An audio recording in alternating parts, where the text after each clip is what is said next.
Mesdames, Messieurs, bonjour. Vous êtes sur Zonar Télévision. Bienvenue à suivre Zonar Actualité. Alors, commençons par le naufrage d'une pirogue motorisée sur les lacs Kivu dans la soirée de ce dimanche 27 octobre 2024 à Kassugnou, dans les territoires des Calais, au sud Kivu, après un autre naufrage survenu sur les eaux du lac Kivu le 3 octobre dernier.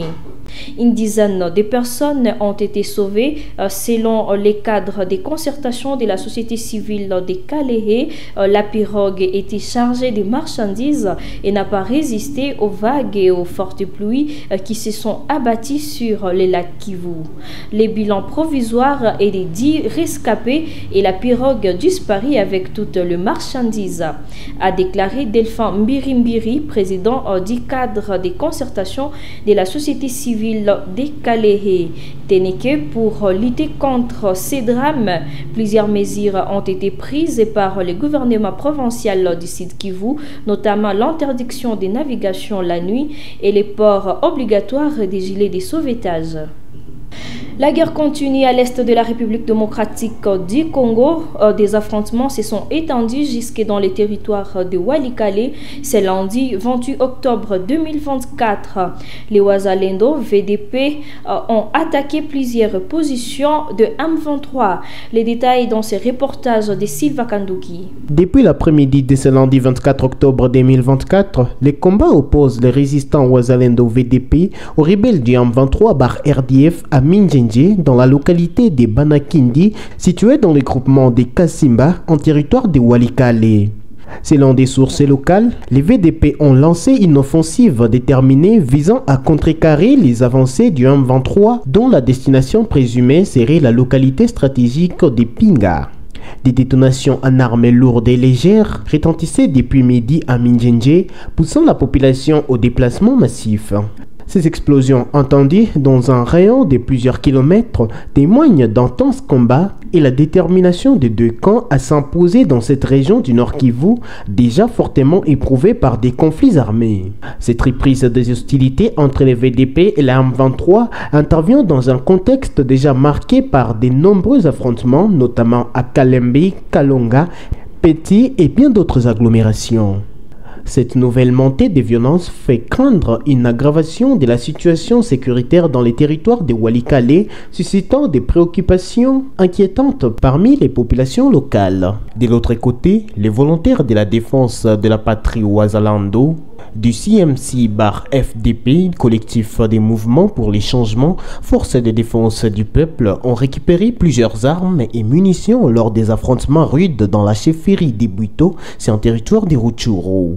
Parlons de la Constitution de la République démocratique du Congo dans Zonar Actualité. La proposition d'une révision de la Constitution en RDC craint un débat dans les chefs de la population, même dans certaines confessions religieuses.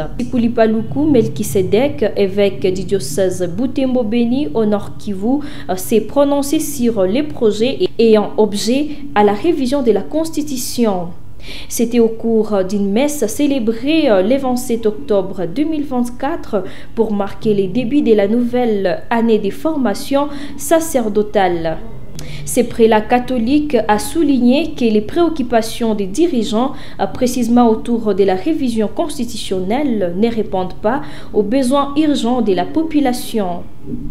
Ensuite, lancement officiel de l'année académique 2024-2025 à l'Université des hautes technologies des Grands Lacs, c'est lundi 28 octobre 2024. Environ 100 nouveaux étudiants ont été intégrés lors de cette cérémonie. Suivez ces reportages de Silva Kanduki.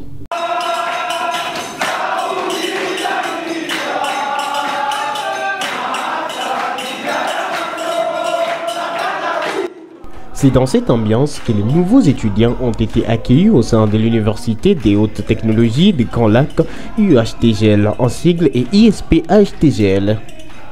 Ils étaient environ une centaine d'étudiants qui ont choisi différentes facultés qu'organise cette institution d'études supérieures, notamment les droits, les sciences de l'information et de la communication, la santé publique, les bâtiments et travaux publics, l'informatique et bien d'autres. Au nom de la ministre de l'Enseignement supérieur et universitaire, Maître Amani Salomon René, directeur en charge des affaires académiques, a accueilli les nouveaux étudiants qui ont choisi cette institution par ces mots. Nous sommes très ravis de vous revoir pour les anciens et nous sommes très ravis de recevoir les nouveaux étudiants et nous souhaitons que cette année soit une année où vous allez bénéficier d'une formation de qualité, parce que c'est ce qu'a toujours prôné l'IHTGL et l'IST-IHTGL. Je vous prie ensemble que nous puissions chanter l'hymne national afin d'ouvrir solennellement la présente séance d'ouverture solennelle de l'année académique 2024-2025.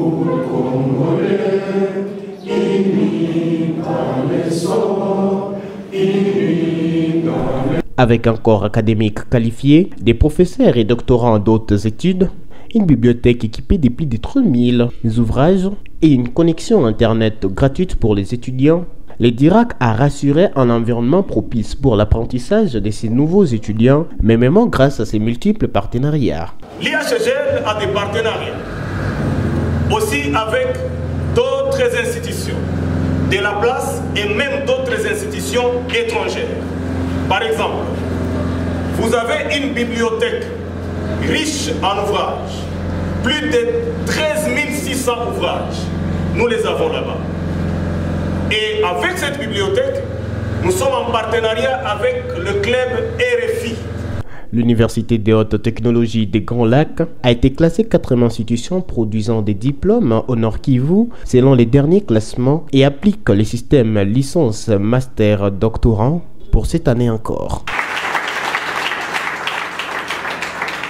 Et puis le président de la République démocratique du Congo, Félix Tshisekedi, a procédé samedi 26 octobre 2024 à l'inauguration de l'aéroport international de Bangboka qui fait peau neuve avant de quitter la ville de Kisangani. La nouvelle aérogare de Bangboka est un hub moderne aux standards internationaux pouvant gérer un flux de 300 passagers. Avec sa piste longue de 3500 mètres, a été élargie afin de lui permettre de recevoir des avions de gros tonnage à l'instar du Boeing 767 ou l'Airbus A330. Une dizaine d'avions, dont 6 gros porteurs et 4 petits porteurs, peuvent faire leur trafic normalement à l'aéroport international de Bangboka, qui est doté de tous les instruments d'aide à la navigation et des systèmes de balisage diurne et nocturne. Et pour finir, début des rassemblements des léopards locaux dans le cadre des éliminatoires du championnat d'Afrique des Nations 2024 qui se jouera simultanément dans 3 pays dont la Tanzanie, l'Ouganda et le Kenya. La liste des 36 léopards sélectionnés est déjà disponible et les dates précises de la tenue des phases finales de ces championnats. Les détails avec Ange Oliver.